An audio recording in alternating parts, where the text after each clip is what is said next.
मीरा जी के देवर ने प्रतिकूलता न प्रकट की होती तो मीरा जी की महान भक्ति का हम लोग अनुभव न कर पाते। अगर प्रहलाद जी के पिता हिरण्यकश्यप जब तक नियम को अपना सर्वस्व नहीं मानते तब तक प्रेम की प्राप्ति नहीं होती, नियम से आसक्ति हो जाती है।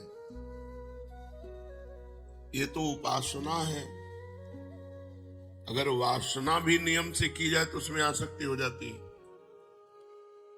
मानो एक कोई तंबाकू है, वो खा रहा है, उसके खाते खाते इतनी आसक्ति हो जाएगी कि उसको लगेगा मैं इसके बिना जी नहीं सकता।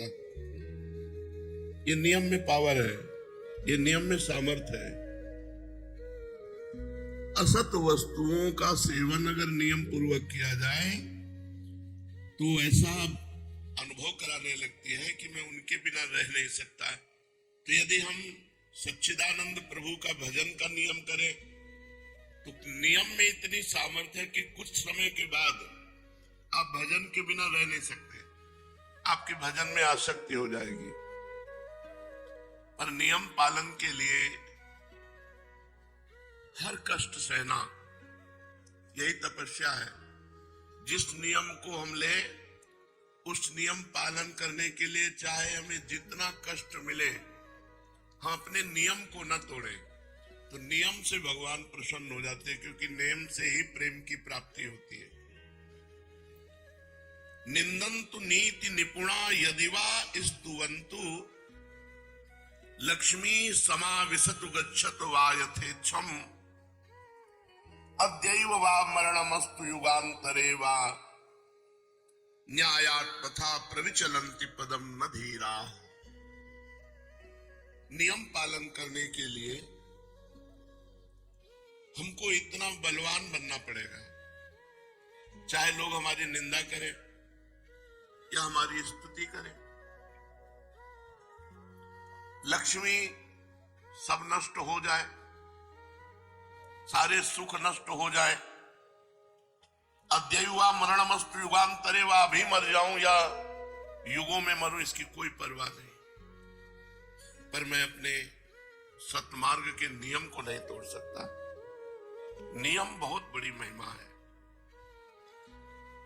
बलराम ब्रजवासी एक ब्रजवासी के नियम की बात बता रहे थे कि वो अपने गुरुजी का गुरुमंत्र 4 घंटे नियम पूर्वक जपते। तो जिस नियम में वो जप कर रहे थे उसी समय उनको सूचना मिली कि उनका पुत्र मथुरा और वृंदावन के बीच में एक्सीडेंट में मर गया है। वो आसन से खड़े नहीं हुए, आचमन किया और परिवार वालों को कहा जाओ अब तो मरी गए हैं, उनकी अंत्येष्टि क्रिया की व्यवस्था करो, हमारा नियम पूरा हो जाएगा तब उठ के हम आएंगे। कितनी बड़ी बात है कि एक पुत्र वो भी मरणासन अवस्था में, और हम उस समय नियम का पालन करने की बात करें। धीरा वही धैर्यवान है जो अपने नियम का पालन करे। नियम के पालन में देवता भी विघ्न डालते हैं, माया भी विघ्न डालती है, पर जो नियम ले कम से कम 12 वर्ष तक उसका पालन करे तो बहुत बहुत लाभ उसे प्राप्त होगा। आज किसी की आध्यात्मिक विशेष उन्नति इसीलिए नहीं दिखाई देती, नियम की पूर्ति की तरफ किसी का चिंतन नहीं है। हमारा नियम है, हम इतने बजे जगते हैं, इतने माला करते हैं, इतना पाठ करते हैं, सत्संग जाते हैं, अमुक अमुक हमारी दिनचर्या है। मनाया माला चला ली, मनाया नहीं। नियम। चैतन्य महाप्रभु जिनका पावन चरित्र आप सुन रहे हैं, नियम बना दिया, पूरी रात श्रीवास के घर कीर्तन होगा। तुमुल ध्वनि से, उच्च ध्वनि से मृदंग, झांझ, ढफ आदि बजते, महाप्रभु बीच में हरि बोल और महामंत्र का कीर्तन अमृत में। आसपास के जो लोग थे, जो श्रद्धावान थे, उनके हृदय में उत्साह प्रकट हुआ कि काश अगर ये दरवाजा बंद करके कीर्तन न करते तो हम लोग भी सम्मिलित हो जाते। तो जो अनाधिकारी थे, उनके भी हृदय में जलन हुई, किसी तरह कीर्तन बंद होना चाहिए। ये झांझ पीट पीट कर पूरी रात सोने नहीं देते। जो विषयी पुरुष होते हैं उनको भागवतिक पुरुषों से द्वेष होता है अपने आप। यद्यपि भागवतिक महापुरुषों के द्वारा उनका कभी अमंगल नहीं, तो द्वेष का कारण ही कोई उपस्थित नहीं हो सकता। भक्तों के जीवन में ऐसे कोई आचरण नहीं होते कि किसी व्यक्ति की जलन का कारण बने। पर जो विषयी होते हैं, पापात्मा होते हैं, उनका स्वाभाविक भक्तों से द्वेष होता है। ये प्रकृति है, ये स्वभाव है। महाप्रभु को भी नहीं बख्शा। जो आसपास के लोग द्वेष करने वाले थे, अनाधिकारी थे, उनके हृदय में भारी जलन पैदा हुई। किसी तरह कीर्तन बंद होना चाहिए। ये नहीं सोचा कि हम कीर्तन नहीं करते तो हमारा परम सौभाग्य ये तो है कि हमारे कानों में नाम कीर्तन पड़ रहा है भगवान का। जो गति कीर्तन करने वालों की होती है, वही गति कीर्तन सुनने वालों की होती है। जो कथन का फल है वही श्रवण का फल है। जो भावुक लोग थे, उनके हृदय में संकीर्तन को देखने की उत्सुकता,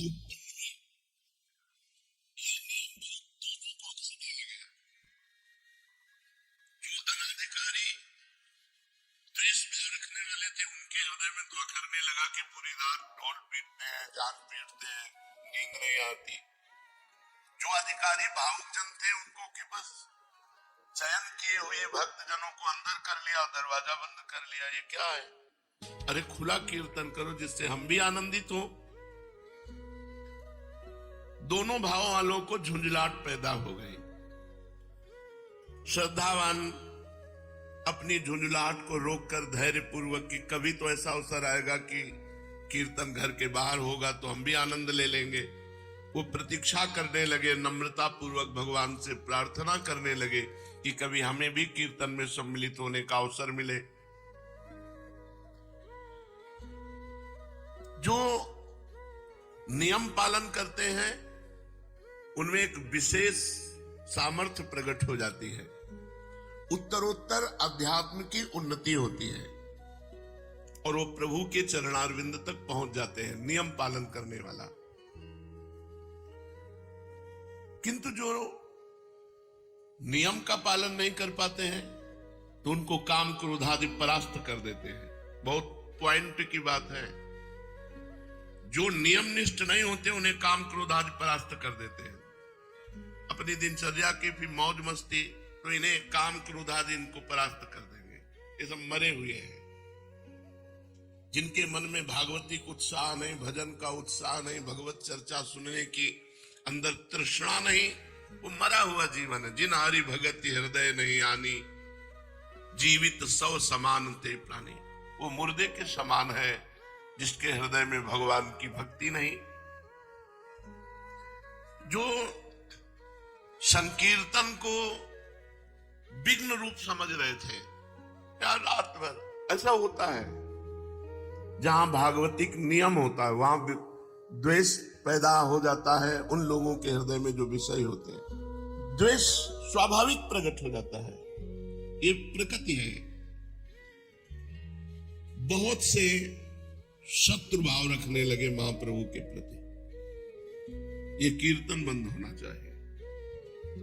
वैष्णवों को देखते ही रुद्र दृष्टि से जहां शाम हुई, ढोल मंजीर आदि लेकर वैष्णव जन एकत्रित होने लगे श्रीवास के घर में, तो जो विद्वेषी थे उनके हृदय में जलन पैदा हुई कि किसी तरह कीर्तन बंद होना चाहिए। अब ऐसे लोग संकीर्तन का विरुद्ध प्रचार करने लगे और भगवान की इस प्रकृति में सबको सपोर्ट मिलता है, सबको। देखो, देश रक्षा के लिए प्राण समर्पित करने वाले राष्ट्र कि भगवान के भक्तों का विरोध करने से उनकी भक्ति में और प्रकाश होता है और रंग आता है।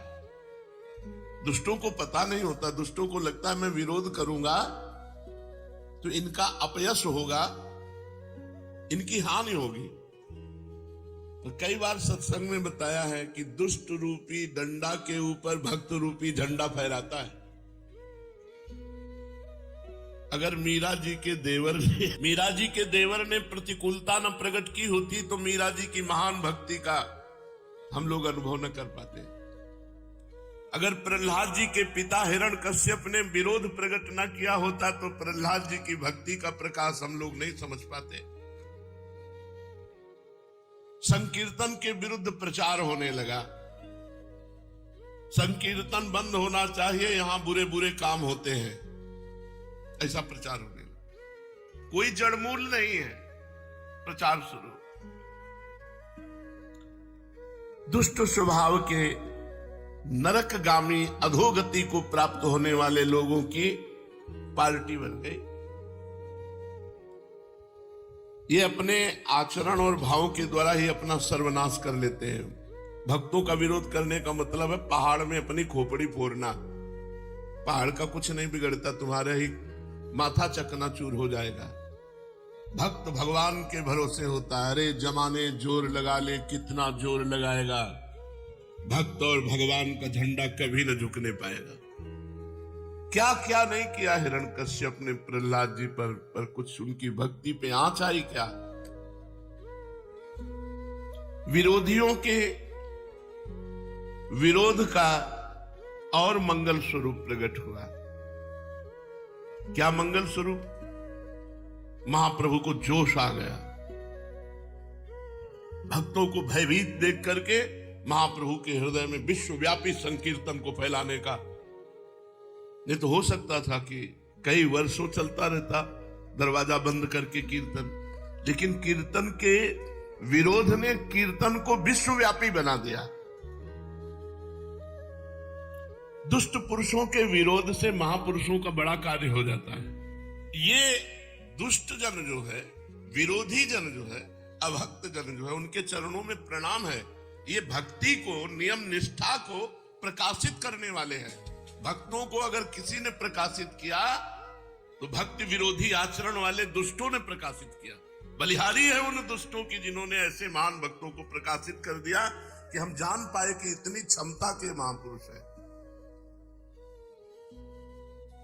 भक्तजन और आनंदित होते हैं जब विरोध होता है। देखते हैं श्री जी क्या करते हैं, देखते हैं प्रभु क्या करते हैं। इनका कोई मंगलय विधान है और जब परिणाम निकल के आता है तो परम मंगल विधान। देखो यहां कीर्तन का विरोध, भारी विरोध शुरू हो गया। संकीर्तन विरोधियों ने संकीर्तन की पहले निंदा की, फिर रोकने का उपाय सब मिलकर सोचा कि क्या उपाय हो सकता है कीर्तन बंद हो जाए। संकीर्तन के विरुद्ध निंदा करना और ये उपाय सोचना किस तरह से इन भक्तों को भय प्राप्त हो जाए और ये कीर्तन बंद कर दे। महाप्रभु को इसकी कोई परवाह नहीं। श्री कृष्ण संकीर्तन में सदा संलग्न रहने लगे। सैकड़ों लोग विरोधी हो गए कीर्तन के। रात्रि भर संकीर्तन होता, भक्तगण जोर से हरि बोल की ध्वनि करते। आसपास के लोग दुष्टों के संग में हो गए, क्योंकि नींद नहीं, नींद में दखल पड़ता। भांति भांति से कीर्तन के विरुद्ध भाव फैलाने लगे। कोई कहता ये लोग रात्रि भर ढोल पीटते हैं, चिल्लाते हैं, नींद नहीं आती, सोना हराम कर दिया। कोई कहता है योग तपस्या ज्ञान तो कुछ जानते नहीं है, इकट्ठे हो गए बोल चिल्लाते हैं। चिल्लाना ही ये भक्ति समझते हैं।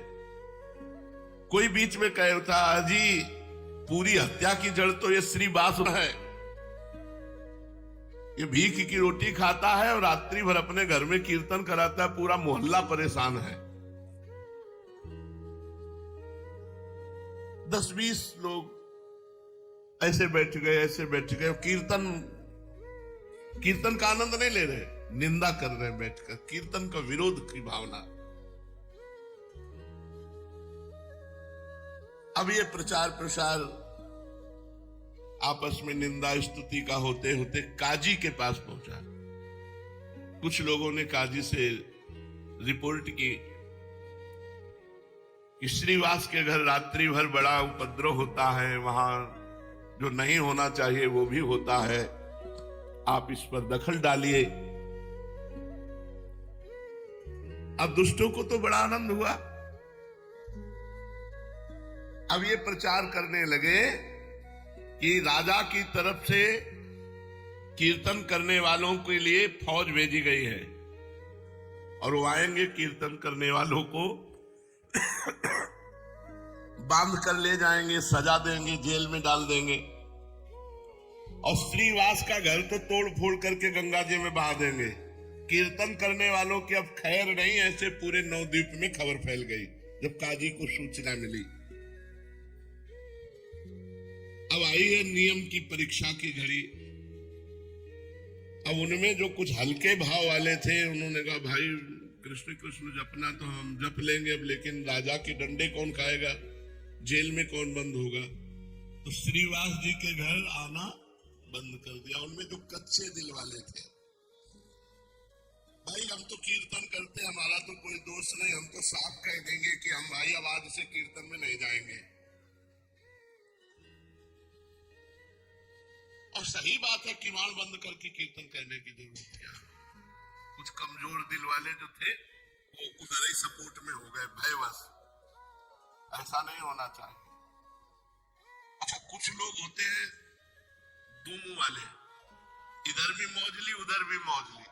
दुष्टों की तरफ दुष्टता का सहयोग कर दिया, साधु की तरफ साधुता का। अरे आप कीर्तन करो, देखेंगे जो होगा। और बहुत अच्छा किया, रात भर कीर्तन करके जो है किसी को चैन नहीं लेने देते, दोनों तरफ।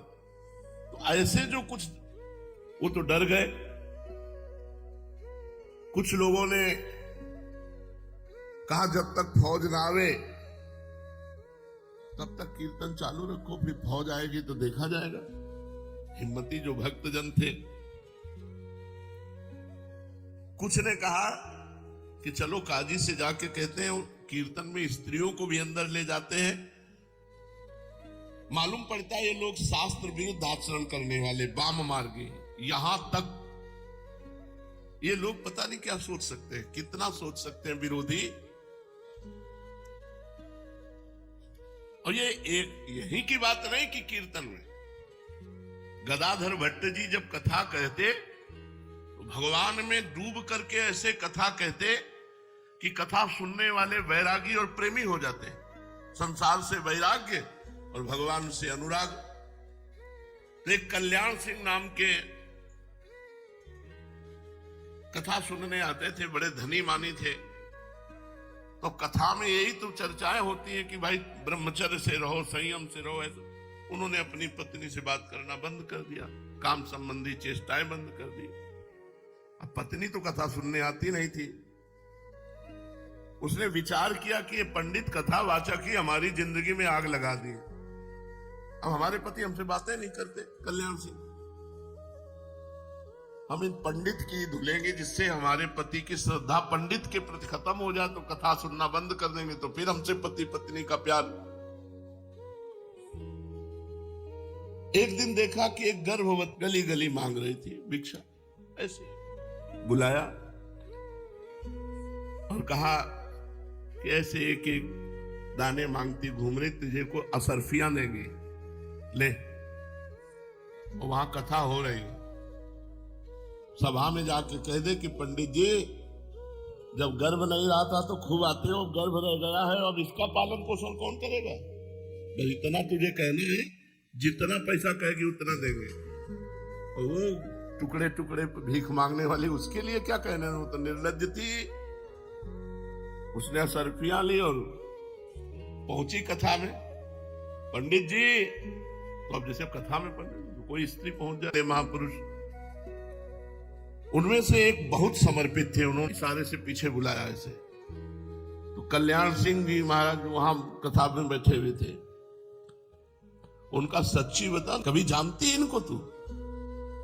और उसने जब देखा कि कई लोग आ गए मारी डालेंगे, तो उसने कहा हम बिल्कुल नहीं जानती, हमको तो पैसा मिला है कहने के लिए। बोले चल सभा में कह चल कर हजारों की श्रद्धा नष्ट हो रही, किसने तुझे पैसा दिया? तो कहा कोई कल्याण सिंह है, उनकी पत्नी ने हमको दिया पैसा की सभा में बोल। जब वो सभा में बुलवाया कल्याण सिंह को समझाया गदाधर भट्ट ने, वो अपनी काम पीड़ा के कारण ऐसा है, उसका ना त्याग करो ना उसको दंड दो। तो जो भागवतिक उत्साह होते हैं उनमें माया अपना प्रभाव डालती है। कीर्तन विरोधियों ने यहां तक काजी के पास सूचना पहुंचा दी कि कीर्तन में स्त्रियों को भी ले जाया जाता है, पता नहीं क्या क्या होता है। ऐसा ऊपर से सुनाने के लिए तो जोर जोर से हरे कृष्ण कीर्तन करते हैं, भीतर पता नहीं क्या क्या करते हैं। ऐसा काजी के दिमाग में भर दिया। नवद्वीप के काजी के सामने संकीर्तन की शिकायत, काजी ने सबकी बातें सुनी और कहा आप लोग चिंता मत करें, हम कीर्तन तुरंत बंद करा देते हैं। अब तो शिकायत करने वाले दुष्टों की छाती फूल गई, अपने अपने स्थान पर मुस्कुराते हुए लौट कर आए कि अब फौज आएगी, सबको बंदी बनाएगी, कीर्तन आज से बंद, चैन से सोने को मिलेगा। अगर आपको हमारा यह वीडियो पसंद है तो कृपया वीडियो को लाइक करें, शेयर करें, कमेंट करें और हमारी चैनल को अवश्य सब्सक्राइब करें। जय श्री कृष्णा, राधे राधे।